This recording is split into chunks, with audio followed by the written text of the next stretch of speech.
What is up, everybody? This is Adam. Welcome back to Fouled Out. On today's episode of the podcast, Matt and I are going to be discussing the NBA lottery from this past weekend and what it means for an absolutely loaded draft. Before we dive into some more NBA playoff discussion, we have the Pistons and Cavaliers playing Game 5 as we record the podcast tonight. So if you hear random swearing or cheering from Matt's side of the podcast, you'll know why. Also a huge game for Victor Wembanyama and the Spurs last night as they take control of their series against the Wolves. What that is going to look like going forward. We'll throw a little OKC Thunder and New York Knicks talk in there as well, as both of those teams looked really good advancing to their respective conference finals. But before we get started, just a reminder, you can reach out to us, fouledoutsports@gmail.com. Really appreciate you guys listening. We always love to hear from you. Again, World Cup is just about a month away. You want to talk that? NHL playoffs are really heating up. I think baseball is just off the table for me this season. I'm sorry, guys. I know some of you really enjoy the Red Sox rants at the beginning of this podcast, but I don't have it in me.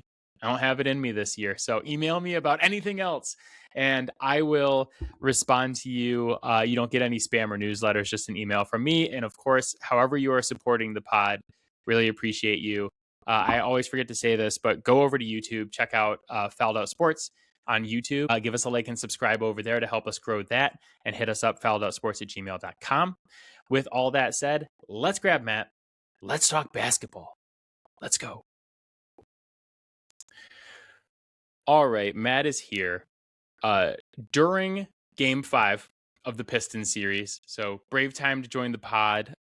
Fresh off of an NBA lottery that we're going to talk about today. Yes. Matt, how you doing, buddy? My attention during this podcast might be limited. So that's fair. It's mostly going to be a solo pod anyway. I have a lot to say. Yeah. I don't know. I'm really annoyed because I feel like we should already be on to the Eastern Conference Finals, but the NBA had other ideas. So this was really my fault because I sent a text to the group chat with Clint and Devin the other day asking if round 2 was just going to suck because like the Thunder swept the Lakers, the Knicks swept the 76ers, and then the Pistons were up 2-0 and the Spurs were up like 2-1, I think, when I sent the text. And now the Spurs Wolves is at least going 6. Yeah. And Pistons Cavs looks like it has all the makings of a series that's just going to go 7. And just classic NBA is like, well, we got to extend one of these series. Like, might as well be Pistons Cavs. Yeah, I mean, Game 4, the refs were in their bag, that's for sure. What do you want to talk about first? The playoffs, or you want to talk about the lottery? I'll let you choose whether or not you want to finish on the lottery or the playoffs. Oh, let's just get the lottery out of the way. Okay. So I have gone from Kings apathy that I've talked about on this pod for the last couple of years, where I'm like, you know what, I just don't care anymore, to full-blown nihilism in all ways of life. We're all going to die anyway. Nothing is permanent. It doesn't matter if the Kings get a good pick in this draft. We've been talking about this draft all year and how important this lottery was to so many teams for so many reasons, not only because this is the best draft class we've had in quite some time and the best that we will have for quite some time, but also because the tanking rules are changing next year. We don't know 100% that the 1-2-3 method, or whatever the NBA is calling it, 3-2-1 method, is going into effect. That's not official yet, but it seems like that's the way they're leaning. And basically what's going to happen is, teams 1 through 3 get lower odds. Teams 4 through 10 all get even odds. And then there's some like lower odds for the teams that get eliminated from the play-in tournament, all that stuff. So it's just going to make it harder for any one individual team to acquire a superstar moving forward, especially because the next 2 drafts are not very good. They're like at least not very deep. The talent at the top is not the same as this draft. So I was watching the show the other day, and the Kings could have picked anywhere from 1 to 9. So as we got to like the 9th pick and the 8th pick, I'm like, okay, yeah, come on, let's go. 7th pops up, Sacramento Kings fall back 2 spots. I watched the rest of the lottery just to see who was going to win. Saw the Washington Wizards win the lottery, which I want to talk about in a minute, and instantly just turned the TV off and went for a walk. And I was like, you know what? Yeah. The thing is, though, I'm not angry. I'm disappointed because this was the year to acquire a superstar. If you were going to acquire a superstar, there is potentially 3 all NBA level guys in this draft. We were the worst team in the league for the first 5 months of the season before finishing 8-10 to drop our odds from number 1 all the way to number 5. And it sucks, but I don't understand why so many Kings fans are getting pissed off right now, because the time to be pissed is not now based on results. The time to be pissed was the last 18 games of the season when we won 8 of them, because the team's process of how they went about positioning themselves to get the best chance they could to obtain a superstar was so thoroughly and disgustingly flawed that you have no one to blame for this except for yourselves. This team set a franchise record with 16 straight losses this year. And then Sabonis went down and Levine went down. And I remember Clint texting us and being like, oh man, that's going to suck. It's going to be hard for you guys to win games now. And I was like, no, actually, it's exactly the opposite. This is going to blow our tank because Zach LaVine and Domantas Sabonis suck so much ass. And that's exactly what it did, because all DeRozan started going crazy. Westbrook won us a couple games, and just the fact that guys like Russell Westbrook and DeMar DeRozan were suiting up every night, while teams like Washington and Brooklyn and Utah and Indy, all of these teams that got ahead of you, were just doing the most blatant and most disgusting tank jobs we have ever seen in the history of sports. Inventing new and horrific ways to tank in order to position themselves to obtain a superstar in this draft. And you can look at Brooklyn and be like, well, see, it didn't work for Brooklyn. Or you can look at Indy and be like, it didn't work. But it did work for the Wizards and the Jazz, who have the number 1 and number 2 picks in this draft. The process was so flawed. And then people were counting on the lottery balls to bail them out and just saying well, it doesn't matter because all that matters is where the lottery balls fall. It's all that matters. Well, the lottery balls fell. And not only do you not have a top 3 pick in a draft where before the last 18 games of the season, there was no way I would have believed that we weren't going to have the number 1 odds. We were by far legitimately the worst team. To have potentially the worst season in the history of this franchise, which is really, really saying something about the Sacramento Kings. And all you have to show for it is the 7th pick in this draft is, I can't think of a better word than soul crushing. Yeah. Well, first, I want to say that it is incorrect that you wouldn't have believed it, because all season long you were telling us that the Kings were somehow going to screw this up. And they did. They did. Yeah. That being said, I'm not convinced that if you did have the number 1 odds, you wouldn't have been the Pacers. Right? But even so, though, this is the problem. There's so many problems. But if you go through this draft in tiers, tier 1 is Debanza, Peterson, and Boozer. Whatever order you have them in. I am officially ready to stand on business here and say I have Cameron Boozer as the number 1 overall prospect in this draft now. I've been talking about it for months at this point, and I was like, you know what, I'm just pulling the trigger. But those 3 guys are your top 3. you have this next group of Caleb Wilson, who, side note, the Caleb Wilson hype is getting absolutely out of control. People are now talking about him going second overall. Like, he is the classic prospect that scares the shit out of me, because while we were playing basketball, nobody talked about Caleb Wilson with these top three guys. It was like very clear tier. These are the top three. These are the guys. These are the all NBA level players. They are all studs. They're the three best prospects we've ever seen at the top of a draft. And now that we haven't played basketball in over a month, and people are just watching like YouTube highlights and the casuals are coming in, they're like, you know who's really good? Caleb Wilson. Like he looks like Giannis mixed with Tracy McGrady. He's going to be awesome. He should be second overall. If someone drafts Caleb Wilson over Cameron Boozer, it is going to be a mistake that will cost that GM their job. I promise. Yeah. I promise. Like if he goes fourth, fine. If he goes any higher than that, that GM's getting fired. I guarantee it.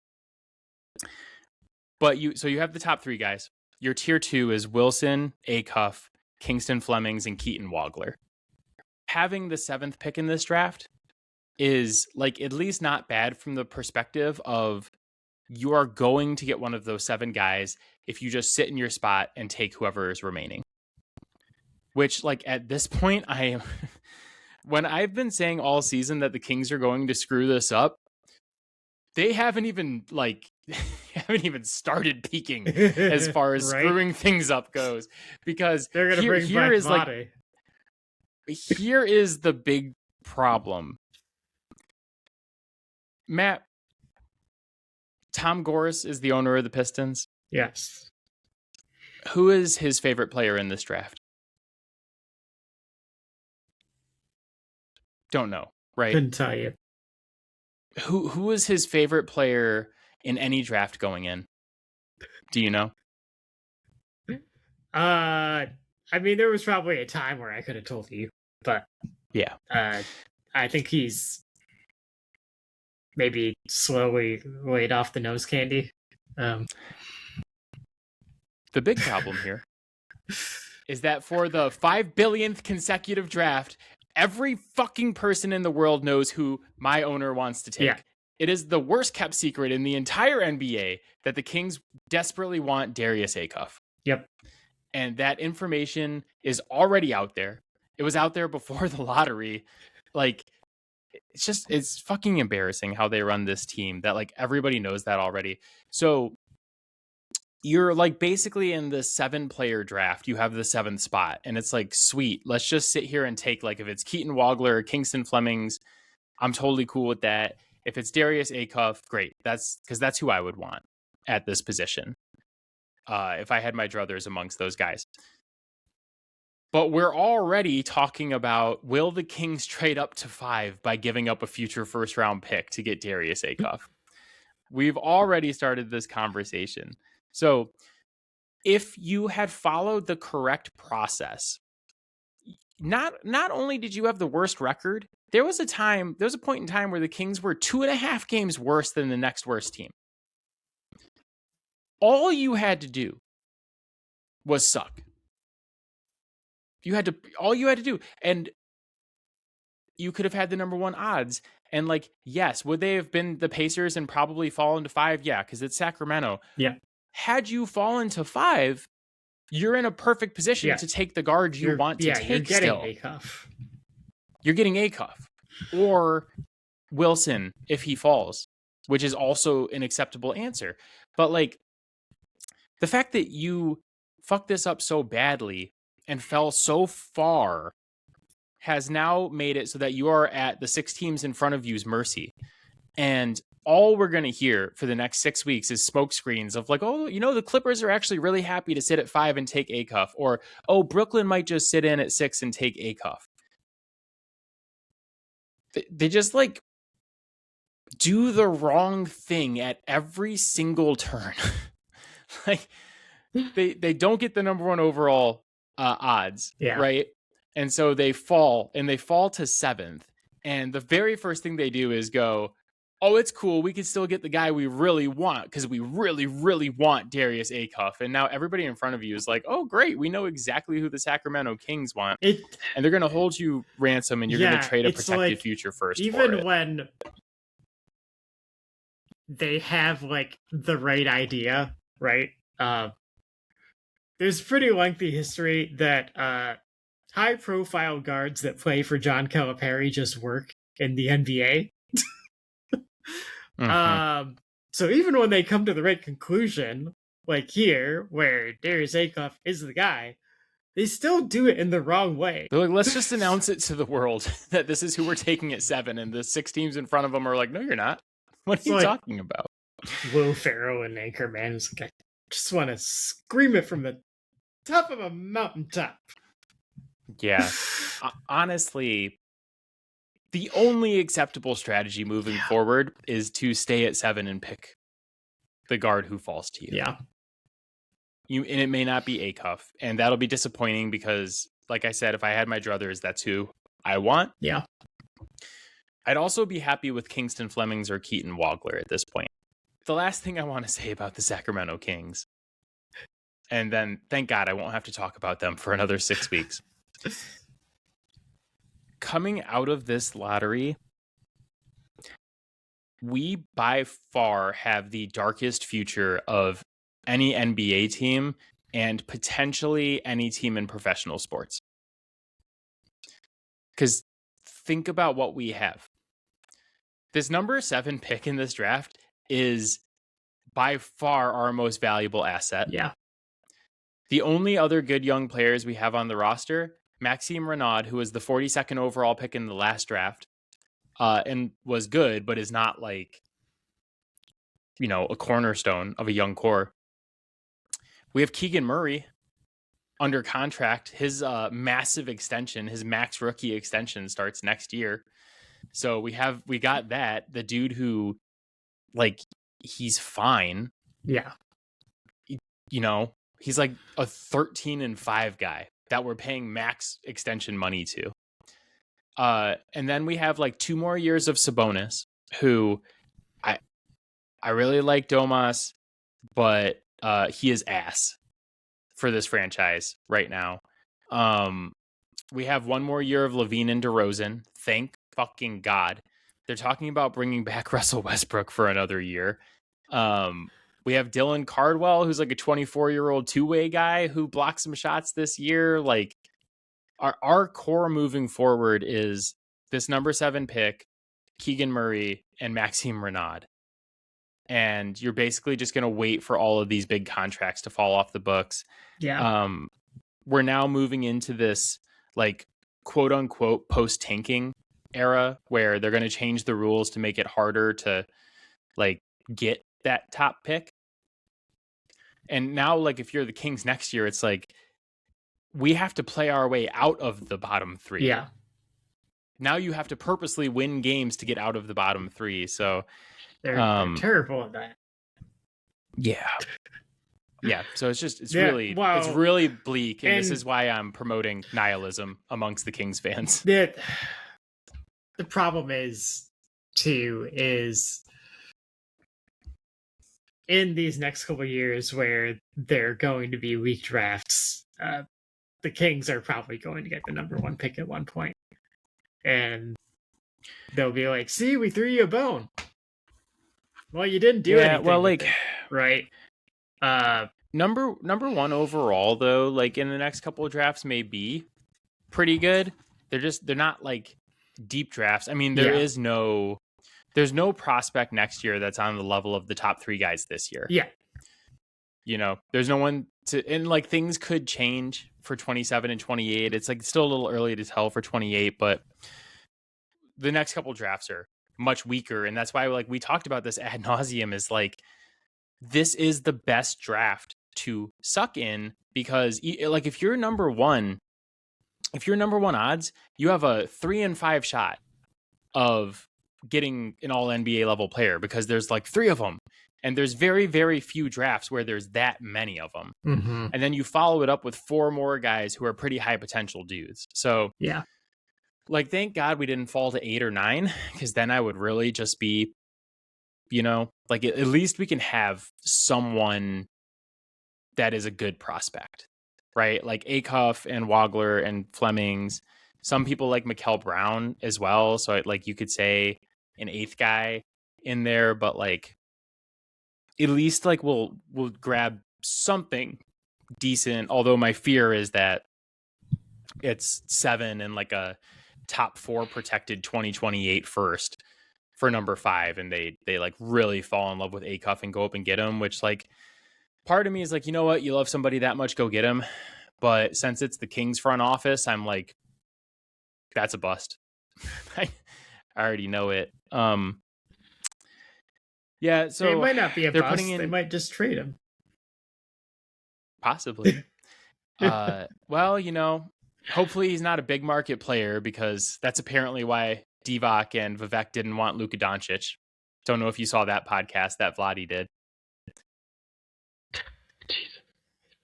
Yeah, he said they were thinking about drafting Doncic and then decided not to on the last day because he's a big market player and they were afraid he would eventually leave.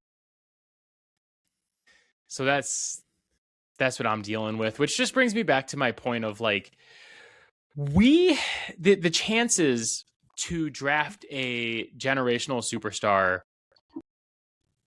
come around so seldom. If you miss your opportunity to do it, that might just be it for a lot of these teams. And like really the thing is like, especially with the new rules, they're like, yeah, we're going to get rid of tanking because we're going to put in this new system. And the two dirty secrets about it is that like, one, tanking will always exist. Yep. Tanking will always exist because it works. And it is undoubtedly the best way to build a team in the NBA.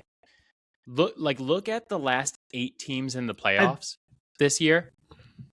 To an extent, like the tanking has to stop after like a couple of years because yes, but Philly.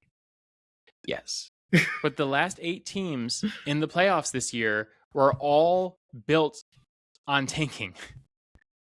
Every one. Yeah. So I went back and looked at this. The Thunder. Yes, that like the Shea trade for the Thunder is the main catalyst that like launches this dynasty.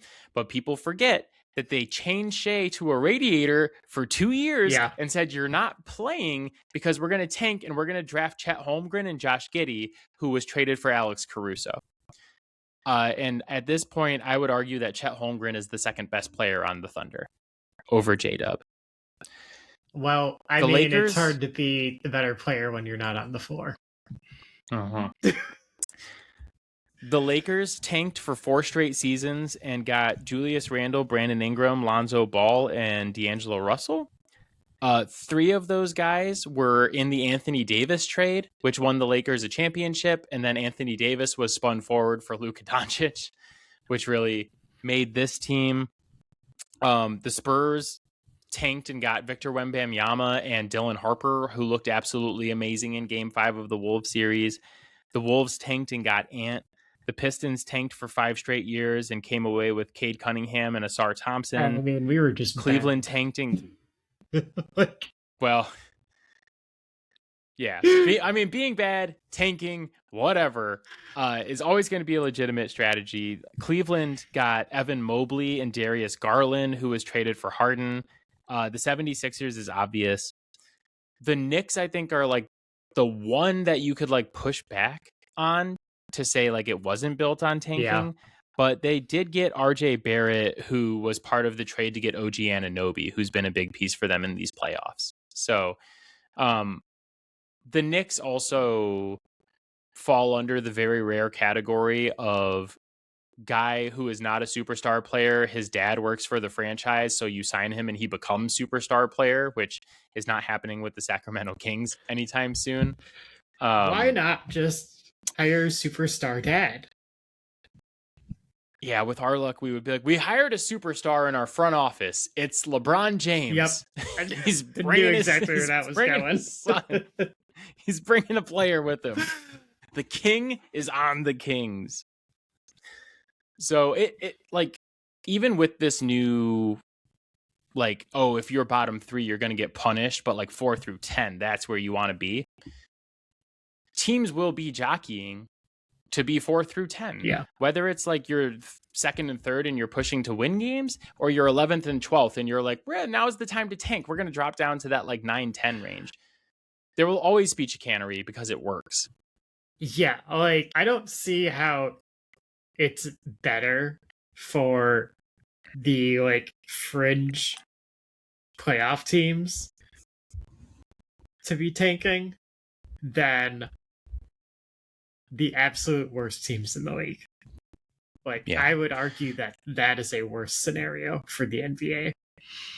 I can't wait for the first team that is like the 10 seed, and they're like, we could be a play-in team, and they're like, but like, because this is the thing, is that's going to be the borderline of like, you can either be a play-in team, or you can have even odds of, you know, getting the first overall pick in the draft. The other dirty little secret, I said there was 2. One reason that tanking became so big this year and became such a big deal is because the draft class is awesome. Because it's awesome. Yeah. Because teams, like I said, realized the lower you are, like if you were number 1 odds, you have a 3 in 5 shot of getting an all NBA level prospect. If you're number 2, you have a 2 in 5 shot, you know, or whatever the odds are there. So like it encouraged tanking because so many teams are like, wow, we really like have to get into that group of 7, right? Like the Grizzlies started vehemently tanking. We saw like all sorts of teams like the Dallas Mavericks and like all these guys just started purposely losing games because they're like, oh, even if we can't get to the bottom 3, being in the bottom 7 or the bottom 8, depending on how you feel about certain guys, is like still way better than any other draft. And what's going to happen next year is that the draft is going to suck and teams are not going to tank as much. And the NBA is going to be like, oh, we put these new rules in and nobody's tanking. Absolute win. And we're just going to ignore the fact that the draft is ass next year. Yeah. Context matters. You know, call a horse too. You know, in the Wemby draft, right? There were reports that came out that like Wemby knew like a month before the lottery that he was going to be a Spur. Yeah.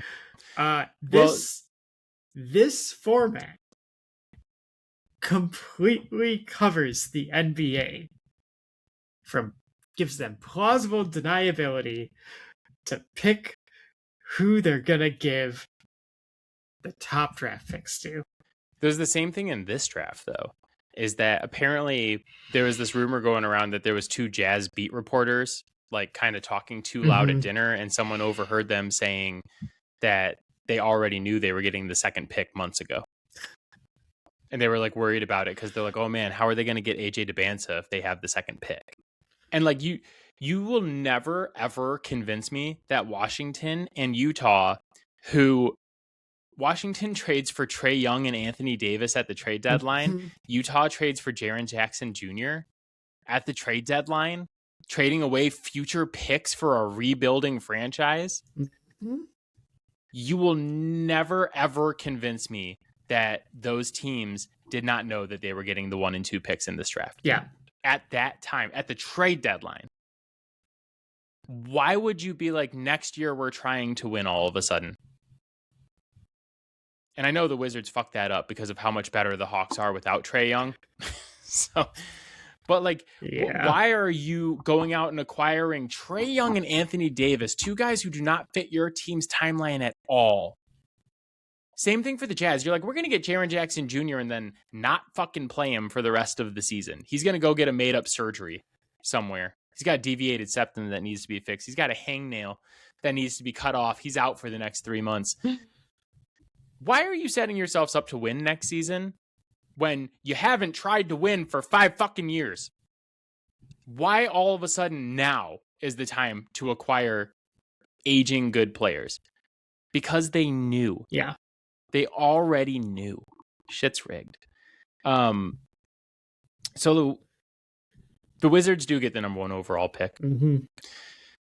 something that I texted you was going to happen immediately as soon as I saw John Wall on that podium. They're like, the Wizards representative, John Wall. I was like, yep, they're getting the number 1 overall pick. They would not send John Wall. This is another thing. You they would do not send embarrass John Wall like that.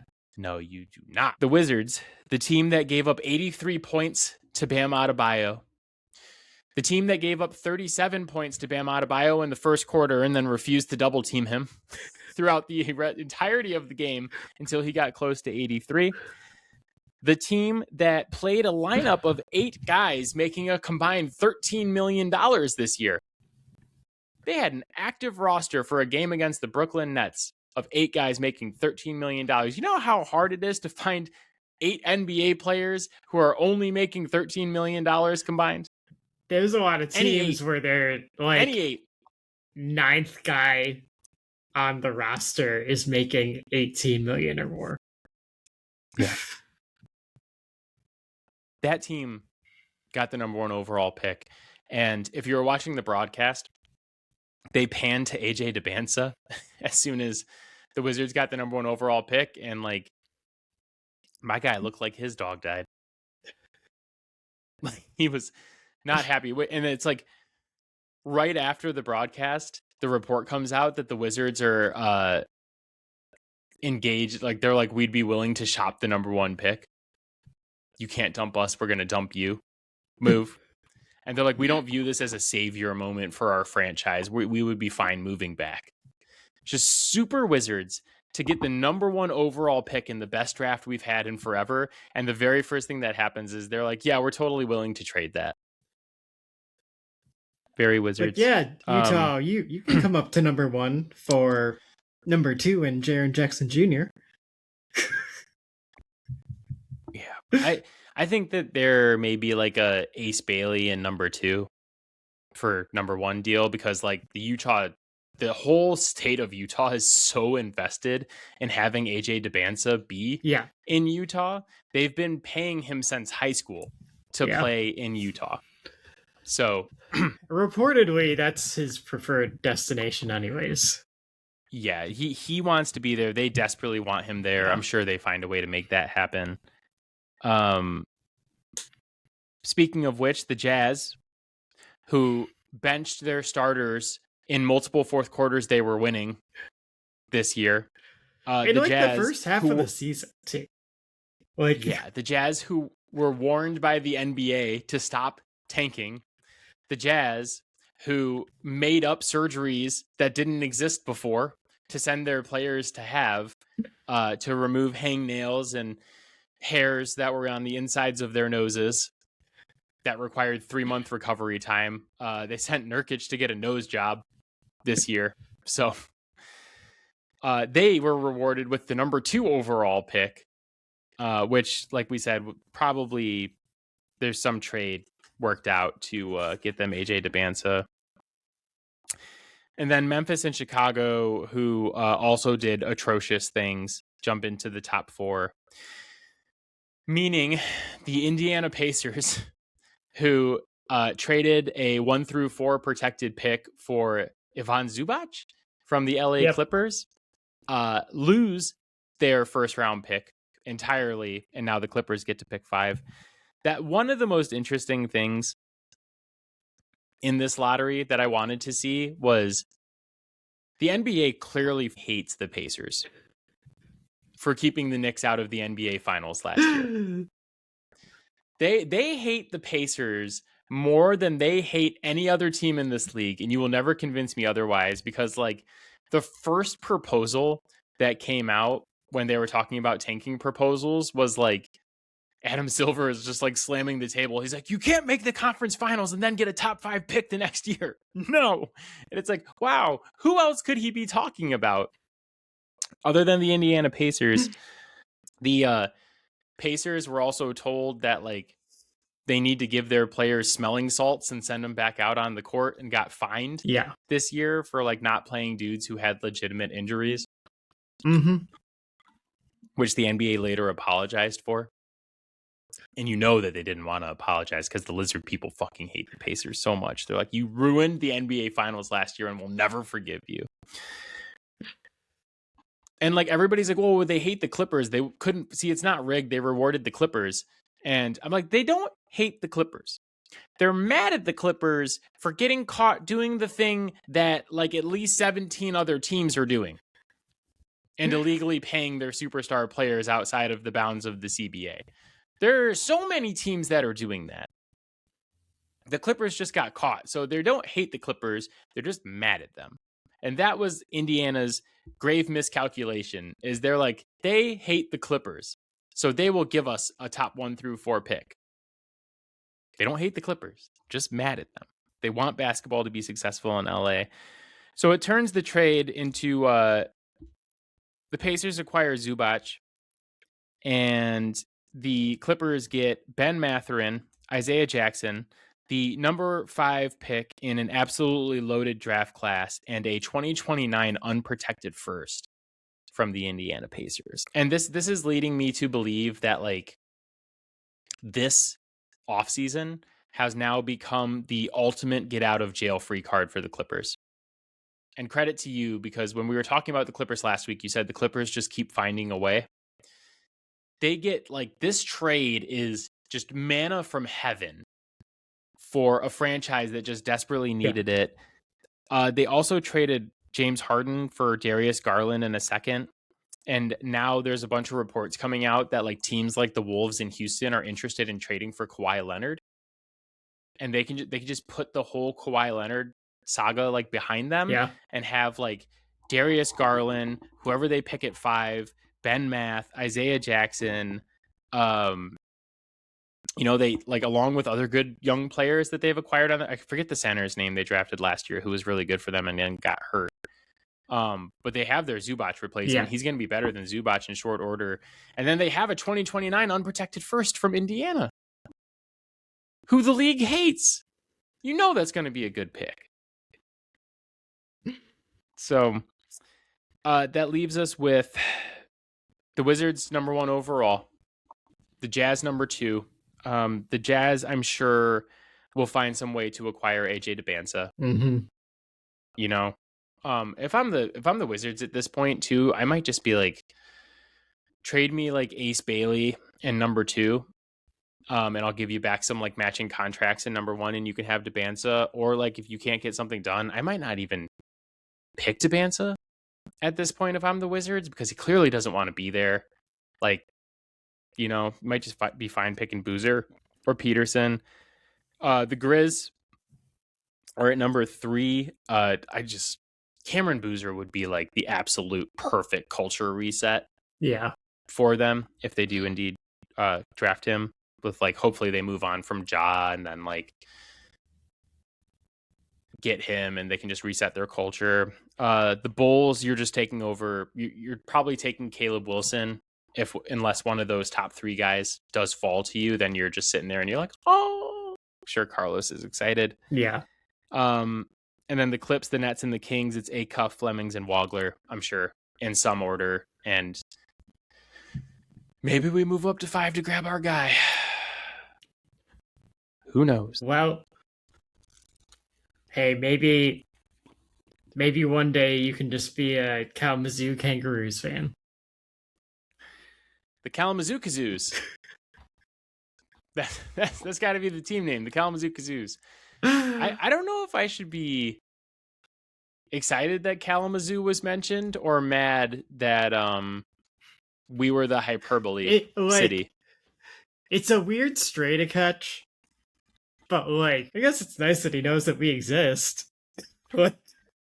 Have we surpassed Timbuktu as like crazy location, like crazy nondescript location? Because that always used to be a thing. It's like, oh, I'll take them to Timbuktu. Yeah, I don't know. I mean, I guess I have no idea what Timbuktu looks like. We are a city technically, and we are building a stadium. We're in the U.S. as well. Isn't the stadium for the hockey team though? I have not been given any clear indication on what it's used for, which is why a lot of residents are like, but why?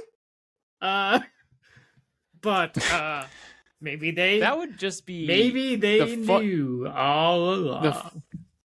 funniest outcome in the entire world is that Kalamazoo just starts building an arena and everybody's like, okay, why am I paying this arena tax? Then all of a sudden the Portland Trailblazers move there. And for anybody who doesn't know what we're talking about, the Portland Trailblazers new owner, Patrick Dumont, is apparently being pretty ruthless with like trying to get a new arena deal in Portland. Who like, this is the cheapest son of a bitch who's ever owned a sports team, right? Like he gave the fans playoff towels instead of playoff shirts because it was cheaper. He was the only owner who didn't fly the two-way contract guys to the away games for the playoffs. He refused to pay for a late checkout for the Portland Trailblazers at their hotel in San Antonio. Yeah. So he made the whole team get up and leave early because he didn't want to pay for a late checkout. He believes that he should not have to pay his head coach of an NBA franchise more than $1 million a year. This is by far the cheapest person who's ever owned a team. So he will not be putting any money down for a new stadium. And he threatened to move them. And he said, I'll move them to Nashville or Austin, Texas, or even Kalamazoo. Whoa, Kalamazoo. I was racking my brain trying to come up with team names. I landed on Kalamazoo Kazoos. You got to say it all as one word. The Kalamazoo Kazoos. I still very much like Dank City Drop Bears. But are we Dank City? You can't really drive more than like half a mile without seeing a fucking dispensary. Like it's kind of out of control here.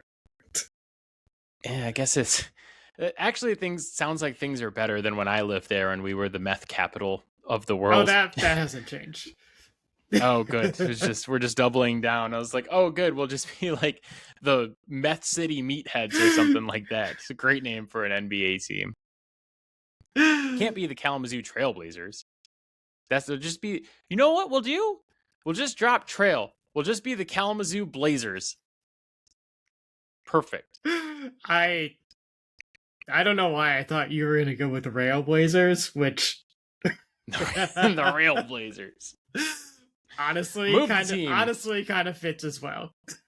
Bring the team, Patrick. Bring your ass. Nobody in Kalamazoo is making $1 million a year anyway. You just hire the local high school coach. You're good to go. Perfect. So, anything else on the lottery before we talk playoff basketball? No, I think we kind of hit all the important points and many of the non-important points. I mostly hit all of the non-important points, just complaining about my team. So the playoffs are going on in the NBA also. Spurs take control of the series last night with Victor Wembanyama coming back from getting kicked out of Game 4 for cold cocking Naz Reid in the face with his elbow, which you gotta be smarter, man. You're 7'6". You're not hiding a bow. Nope. You know?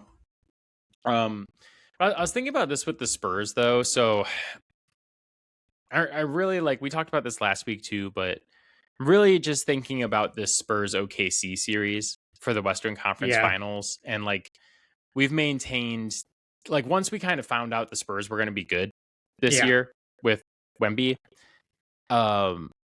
we've just kind of maintained this the entire season that the Western Conference Finals and therefore the finals is OKC versus the Spurs. Yeah. And it feels to me like this is going to be the first meeting of a lot of meetings. Yeah. And that this may be the case for the next 5 to 7 years.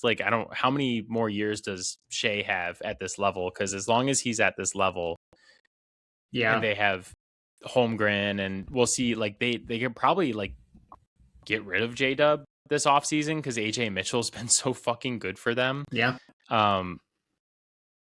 have the 13th pick in the draft. They're a lot of mocks have them taking Lendenborg, the kid from Michigan, and I'm just like, okay, well, he's just going to be amazing if they take him on that roster. Yeah, and they're 8-0 in the playoffs. They've played well, but like I feel this way with OKC and the Knicks. I'm kind of telling everybody to like chill a little bit because everybody's like, oh my God, the Knicks, they're playing such amazing basketball right now. They're so good. They can win the finals. We just got to take into account who these two teams have played. Yeah. So far, like OKC beat the Suns and the Lakers without Luka Doncic. Yeah. And then the Knicks beat the Hawks, who they struggled against for the most part. Mm-hmm. And then decimated the 76ers, which like, honestly, I'm not impressed. No. by doing that. And Daryl Morey, the GM of the 76ers, got fired today, which is kind of hilarious because beating Boston in Game 7 in Boston was the best moment of Joel Embiid's career so far. Like that was the high of Joel Embiid's entire career and Daryl Morey's time with the 76ers. To go from that and people being like, oh my God, Paul George is back. He has trade value. Look at Tyrese Maxey and VJ Edgecombe and all this. And then instantly get dog walked by the Knicks so badly that you get fired. Yeah. Just kind of a hilarious emotional roller coaster. Joel Embiid remains the only MVP to never make a conference finals. All is right with the world. I mean, he said the season was a success. I mean, an MVP who calls a second round bounce a success. It's the furthest he's ever gone. Of course it's a success. What's more embarrassing? What is more embarrassing? An MVP who calls getting bounced in the second round a success, or a finals MVP and an Eastern Conference Finals MVP saying that this was his favorite season of the entire year when he blew a 3-1 lead in the first round? To the MVP who got knocked out in the second round. Yeah. Yeah, it's not. Bad time. Bad time to be a Celtics fan. It really is. Like, it's so funny because... But it is hilarious to laugh at them right now. I know. The schadenfreude is palpable. But, I mean, I will say, like, this has proven my point on Joel Embiid. He's a fucking loser. Like, to not sit there and be like, no, like, this was a failure. I feel like we should be contending for championships. To not have that response, you're never going to get past the second round. Ever. Yeah. Well, I told you if they did get past the second round, we had to cancel the podcast because I guaranteed years ago it would never, ever happen. As long, like I said the words, as long as he's on your team, it precludes you from being a Final Four team in this league. Like, you just will not when you have that guy on your roster at all, especially when you're paying him $60 million. Yeah. So, I mean, thankfully he wrapped this up pretty quickly for us, so he didn't have to worry. Yeah, thank goodness. But yeah, like, so I take the OKC and the Knicks thing with a grain of salt and just say, like, okay, yes, the Knicks are playing good basketball. They just dog walk the 76ers. One thing I forgot to mention with the Kings earlier is that our coach who took us to the playoffs for the first time in 26 years, we fired him and he is now the head coach of the New York Knicks. And there was an overlay on Reddit the other day of the fact that the big adjustment they made after the series was tied 2-2 with the Hawks is that they started running the beam team offense with Cat as the Sabonis. So that hurt my feelings a lot.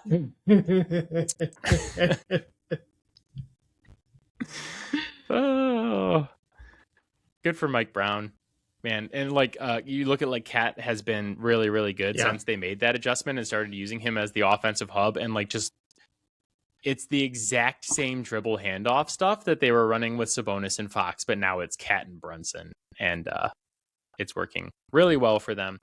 But both these teams, like, I mean, I know the Hawks like kind of gave the Knicks all they could handle for a couple of games, and that was kind of cute. But the Knicks like dog walking the 76ers does not make me look at the Knicks and say, wow, they can win the championship. Yeah. You know, I still think it's between OKC and the Spurs, and everybody's like, oh my God, OKC's 8-0 in the playoffs. They're unstoppable. But like, again, grain of salt, because the Suns are horrific, and the Lakers without Luka, like, just get that nonsense out of here. OKC also became the first team to win every matchup they had with LeBron. They think they beat him 4 times in the regular season and 4 times in the postseason this year. But I say all this to say, I was watching that Spurs game. I was watching Spurs game 5 and game 4. I've been watching this Wolves series very closely because my biggest fear for the Spurs playing OKC this year, I think that this is going to be like a good, fun, long rivalry. I think we need this in the NBA. 2 60-plus win teams that are going to collide often is super fun. But like, I think Wemby rightfully gets a ton of credit for the Spurs. Yeah. Because he is just otherworldly. The Spurs are pretty good when Wemby's not on the floor, too. And I think that is like a underrated, really important key to the success of this team. But my fear with them, and the reason I've been watching this series so closely as well, is that like they are all very young. Yep. And I think the fact that this Wolves series has gone 6 is predominantly because of the immaturity of the Spurs. And specifically Victor Wembanyama, who I love him. I've been talking about him for years and years, like even years before he was drafted. But we talked about game 1 last week where they they beat the Trailblazers, and then they come into this game 1 with Minnesota, and Minnesota is like, we are an experienced playoff team. We are going to show you what playoff level physicality looks like. And Wemby wasn't ready for it. He obviously bounces back really well game 2, game 3. Yeah. And he's like, okay, oh, and this is the thing I love about Wemby is he's just like, oh, that's how we're playing this? Okay, bring it on, bitch. And then he's dropping like 39 and 17 with like 7 blocks. And he's like, I can play that way too. What do you guys want to do? But then like his frustrations overflow in game 4, and he cold cocks Naz Reid.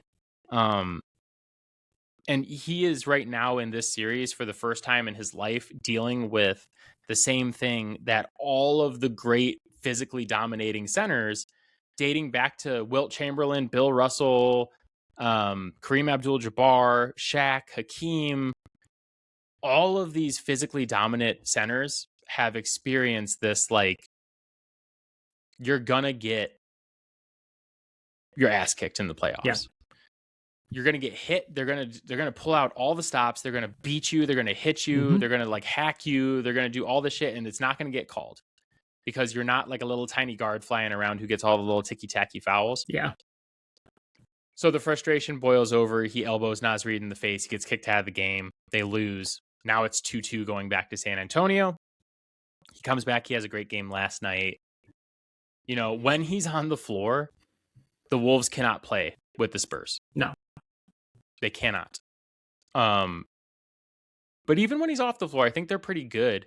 Dylan Harper has been incredible. Yeah. He was incredible. You know, I texted you last night. They ended the third quarter on a 19-6 run in the last 4 minutes of the quarter, and Wemby wasn't on the court for that. And I was just like, yeah, like this is how we know this team can play with OKC because, you know, a lot of times in these cases, like with Jokic, it's like, okay, he's going to come off the floor. Can you survive the non-Jokic minutes? Yeah.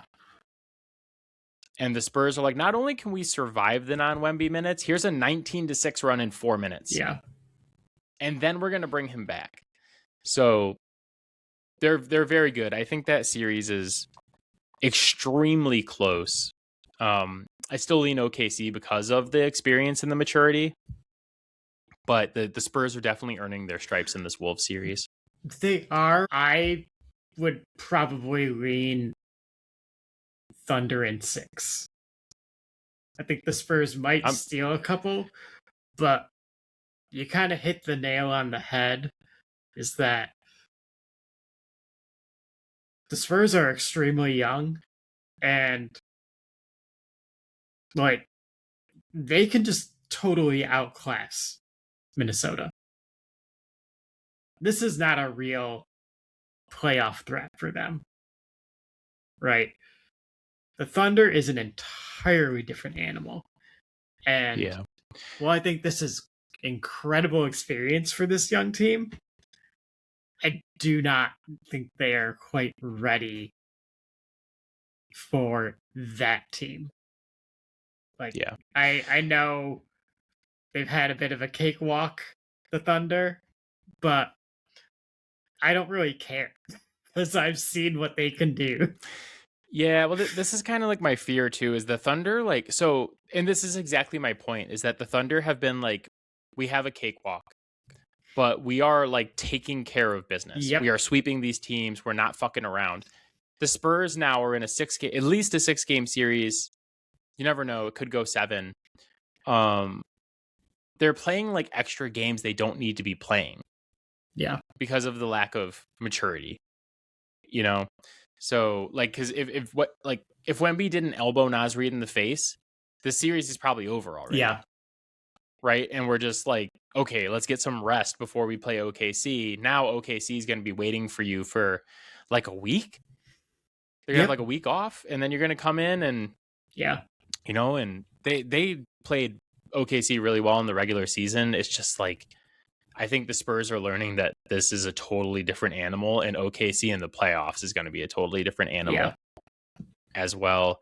And they're going to OKC is going to do all their dirty shit with Lou Dort, and like they're going to take what the Wolves have done to Wemby and crank it up to 10. They are used to being the team that, like, hey, our length is an advantage, right? And sure, like with Wemby, that's going to be an issue that I'm sure OKC is going to have to figure out. It clearly was an issue for them in the regular season. There is not another roster top to bottom that is able to create issues with their length better than OKC. Like, so they're kind of flipping the script on the Spurs. Yeah, the one thing I will say about the Spurs in that series, though, is I was talking to my dad about this earlier, and he's like, oh, does OKC have an answer for Victor Wembanyama? And I was like, no, because there is no answer to Victor Wembanyama. I think the Wolves are shooting something like 33% while Wemby's on the floor in this series, and shooting like way higher when he's off. Like, there is no solution to what Victor Wembanyama brings to a defense. Yeah. And I think that this, like, the amount that he's been off the floor in these playoffs because of the concussion in the first round, and then he was suspended for the rest of that game, or got kicked out of the game in the second round. Like, even in game 1 where the Wolves won, he had 12 blocks. Yeah. 12 blocks. Like, he is a monster. While we're on the topic too, I've been meaning to say this to you for a while, but I feel kind of bad for the Wolves and their fans, because like 5 years ago or whatever, they're just like, how are we going to win a championship? Oh, we need to build a team that can beat the Denver Nuggets. Like, we have to be able to beat Jokic, and we got to be able to beat the Denver Nuggets. And they did it. They did. They built a team that could beat the Denver Nuggets just in time for 2 way better teams, 2 teams that are better this year than the Nuggets ever were. Yeah. To arise and dominate the Western Conference for the next. Well, it's like forever? The Denver Nuggets. Forever. The Denver Nuggets won their championship and then like immediately declined and have not returned to form since. Well, they had that Jamal Murray injury, and like the Nuggets are just like a normal NBA team. It's like they built this team. They had a 3 to 4 year window to win a championship. They got one. Jamal Murray gets hurt. Window closed. Yeah. That is like the typical arc of teams. Yeah.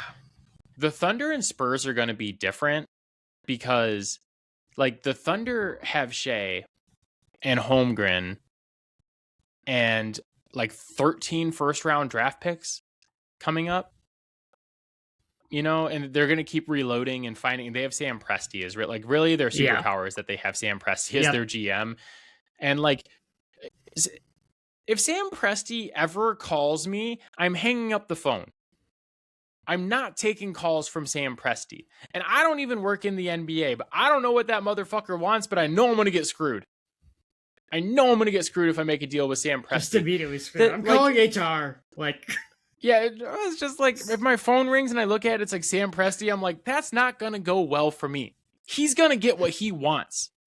I don't know what it is. Yeah. He's probably going to get like the rights to my son as a basketball player. He's like, hey, I want to sign your 4-year-old. And I'm like, how am I getting screwed here? Because like it's a perfect example again this year of the 76ers are like over the luxury tax. Yeah. And Paul George gets suspended for taking human growth hormone or whatever it was. Yeah.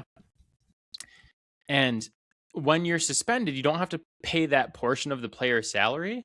And that basically dropped the 76ers to right above the luxury line. And 76ers ownership went to Daryl Morey very clearly and said, get us under the luxury tax. We have a chance to not pay that. Let's not pay that. And he was like, okay, I'm going to trade Jared McCain to someone. Jared McCain, who was awesome as a rookie last year and then missed like a lot of the season with a concussion. He's like, let's trade him. And Sam Presti calls and he's like, hey, we'll take Jared McCain off your hands. Here's some like a protected first and some seconds. And then Jared McCain's just been awesome for the Thunder.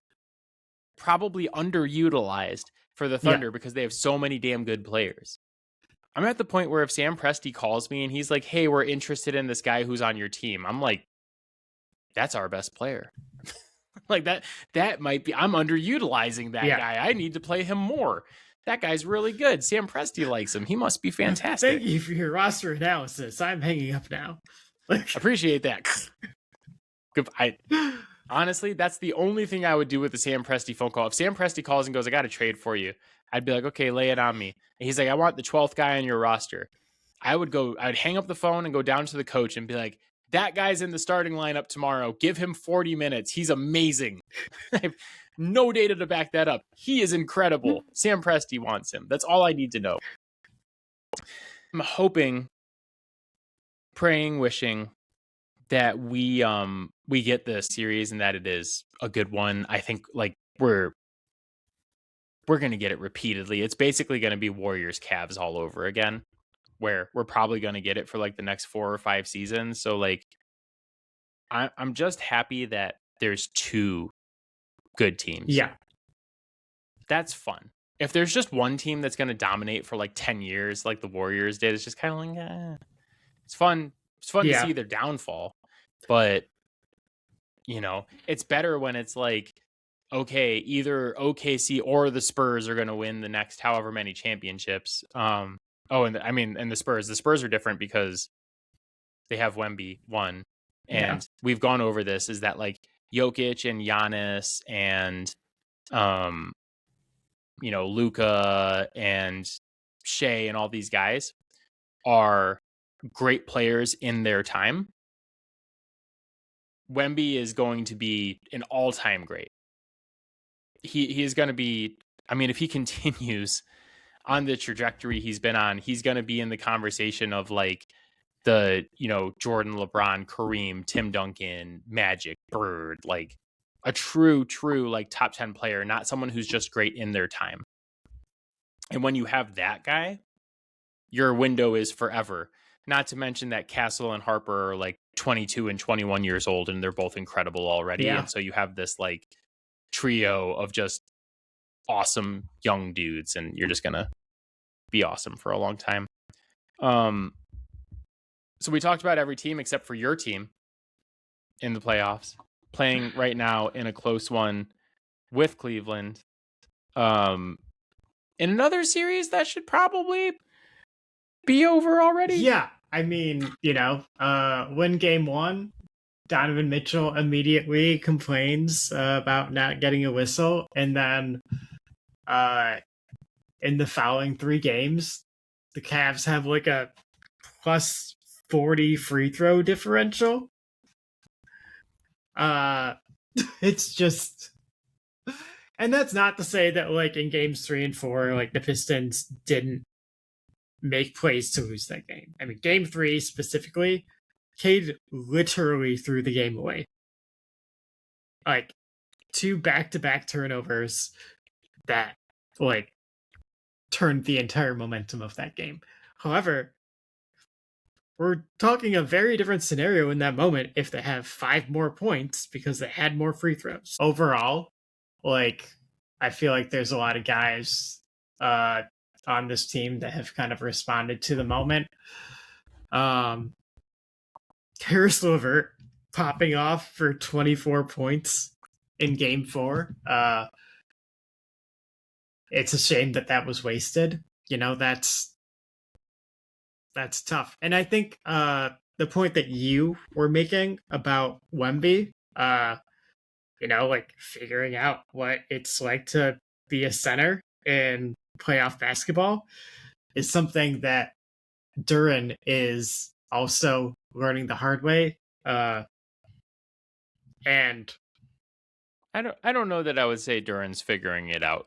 Well, I would say he's learning. He's learning. I don't know that he's solving the problem.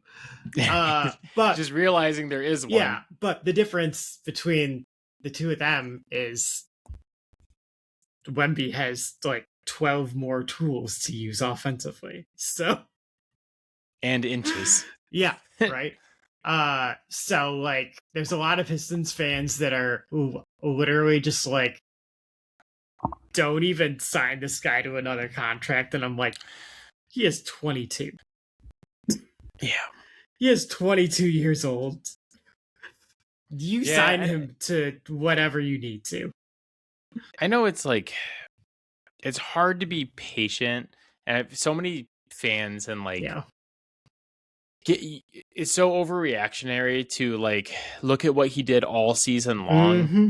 And then look at what he's done in the playoffs and just be like, he can't even be on our team next year. Yeah. Like, who are you replacing him with?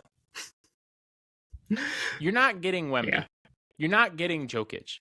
No, these are the people that would be like, just start Paul Reed. And I'm like, I love Paul Reed. B-ball Paul all the way. B-ball Paul is able to do what he does because he don't have to play 40 minutes every night. Yeah. Yeah, and the Pistons are playing right now, and they're up 4 in the third quarter. 2 in the third quarter. So by the time that you guys hear this pod, you'll obviously know the outcome of the game. But this is like just screaming 7 games. Yeah. To me.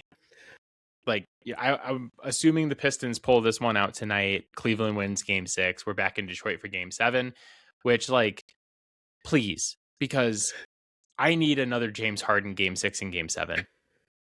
Like, he had a bunch of like big buckets. The end of game 4 was either game 3 or game 4. He had a couple of big scores near the end, and people are like, "Oh, James Harden, like turning it around, rewriting his story in Cleveland," and I'm like, no. James Harden has always done this. Yeah. Games 1 through 5. It's game 6 and game 7. It's game 7 in Detroit where it's crazy and he's not even looking at the rim. Yeah. That's what I'm here for. Do you want to take a guess what the free throw differential is right now? 10? Close. +9 for the Cavs. So this is what gets me, is that the Cavs are a jump shooting team. And the Pistons live in the lane. And the jump shooting team is getting to the line? Question mark? I'm just waiting for the Kevin Huerter hit 7 threes in game 7.